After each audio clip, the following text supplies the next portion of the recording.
I didn't see you there. Found a cat in the tree. Merry early Christmas. Hey everyone, Arnaldo Hoffman of Master School Dances on take 5 of this video because the cats will not stop messing with that damn tree. Goose Fraba. Okay, so I'm here to talk to you about a mixer that I've been trying to talk to for the last freaking half hour.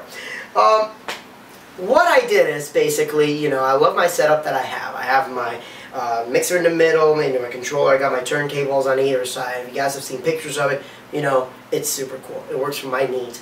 What it doesn't work for is for ceremonies or for bubble parties. I mean, it can, but it's kind of clunky bringing out, you know, this big old 19-inch mixer, and it only has one mic input and everything else. So I went up looking at the American Audio, and I actually picked up the 14 MXR, which I kept calling it the MXR 14. So I'm going to call it the MXR 14, even though it says 14 MXR. Basically, it's a 14-inch mixer. See? Get it? 14 MXR, 14 mixer. I see what you did there, AA. Okay, going on. Now, the reason that I got this, and at first, you know, I read some people wondering, well, how good is MIDI going to be in a mixer? How good's the quality going to be, etc., etc. Now, I had this already hooked up, and I tried different things, and of course, I heard it at a couple of the shows, but one of the things that I like is, you know, when you turn it up, you don't hear the additional, you know, you hear basically whatever the speaker does, whether it's plugged in or not, which was really cool, especially when I had a microphone plugged in. I didn't get that. Some of the mixers, you do that. For a ceremony, I can't have that. But again, here's why I like this mixer. We'll go over all the features in just a moment, but first of all, you got your dual mic inputs, okay? Both XLR outputs. We'll go over ceremony stuff in just a moment. But you have full MIDI control. You got all these cool little buttons here. You know, you got a shift button so you can double up. You got your loading buttons, which can also be your, you know, PFLA button or PFL buttons, PFAB, whatever. You got your master. You have booth output. That's pretty cool on a mixer. Always having a booth, of course. And then you got your dual mic control, talk over, everything else. Okay, now, one of the big critiques that I read online is it's, you know, it's dumb having a mixer with MIDI control built in because you still want a controller. And yeah, you do still, I mean, I still want a controller. I need jog wheels. This doesn't have jog wheels. It doesn't wait for me to scroll through songs. I mean, it does if you MIDI map it and all that, because Virtual DJ, you can MIDI map it and have it do whatever you want. I like the fact that, you know, I could, if I decide to use this one with my turntables, I can have my turntables for full control, and I can use this for cue points, or I can use my dicers for cue points, and I can use this for effects. I can use this to scroll through my library and add, pretty much control everything from here, just like I could in a traditional MIDI controller. And everything in here is absolutely MIDI mappable. You'll notice there are no, you know, faders for your pitch. But let's say you do this in 2-channel mode. I could do this as deck A, deck B, and then since these are all MIDI mappable, instead of using these for volume, I could just map these to actually control the faders. So again, some really cool stuff there. So how would I use this for ceremonies? Well, again, I don't need, you know, a bunch of big fancy controls and everything. I just need my basic stuff for the ceremony. I need to be able to get in, to get out, have it clean, have it compact, be able to still have my functions, because one of the things is when you're on your computer, especially outside, you can't see what's on the screen. So that's why having a controller is nice. But I don't need a controller with this anymore. I can plug in my mixer, I have my dual mic inputs, and then I can play the music. It's Christmas time. You know, I can, and I haven't mapped anything yet. I just actually put this on Virtual DJ or whatnot. You'll actually notice that, you know, you can do the pitch bend and all that. You can do loop in, loop out, okay? But again, easy stuff then, you know, and actually it's a very clean crossfader. It is InnoFader compatible.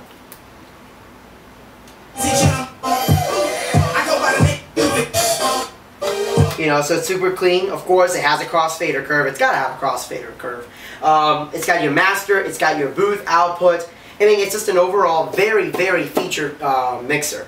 When I'm doing a bubble party, I don't need the whole, you know, going back and forth on a jog wheel or anything like that. When I'm doing a bubble party, I'm going to be out here with the crowd, then I got to run back and I got to push quickly to the next song. I can have the songs quickly queued up, just whoop, next song, load, whoop, next song, load, whoop, next song, load, whoop, next song, load. And you'll notice over here on Virtual DJ, even though I just unplugged it and plugged it back in, it automatically jumped back, which was nice. And again, I haven't mapped anything yet, so I'm still kind of exploring what all the features do. And what's really cool is that this little button here is also a push button. You know, I can sit there and push different things. So yeah, I thought that was neat. Other cool thing about this is that my mixer, you know, I use the Denon mixer and all that, and I have my two Technique 1200s. The mixer that I have currently does not support timecode in, so I have to have a separate sound card.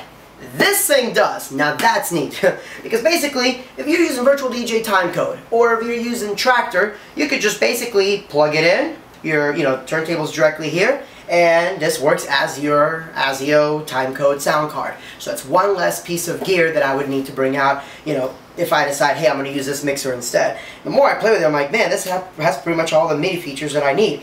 It is ungodly loud. Like right now, if I leave it at the master, at barely on, this is all the way down, this is up, and if I have it right here, just there, and the gain still in that position, it's nice and loud, it's nice and crisp. And I can't do it because the kids are asleep. If I crank it all the way up, I'm still getting the nice crisp sound. Microphones are the same way. The knobs here, they're cushy, meaning, they click in the middle, of course, meaning they're not loose, but they're not overly tight. I personally like it like that because, I don't want to accidentally bump something, all of a sudden my EQ sounds weird. I like a little bit of cushiness in my buttons here. Of course, you have your crossfader or sine curve, and again, everything in here is MIDI compatible. Going back to ceremonies. Let's say I'm doing a ceremony, and I have two microphones. I've got a, somebody doing the keyboards or something, and I have my music.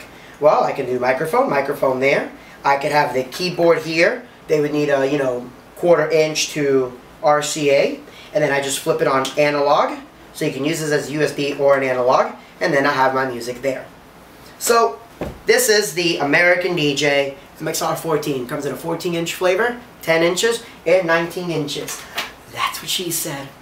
Now, stay tuned and go ahead and go on eBay or go to Apple and buy yourself a camera connectivity kit. Don't know where my Apple one is, so I bought this generic one to hold me meanwhile until I can find mine. Now, why do you want this?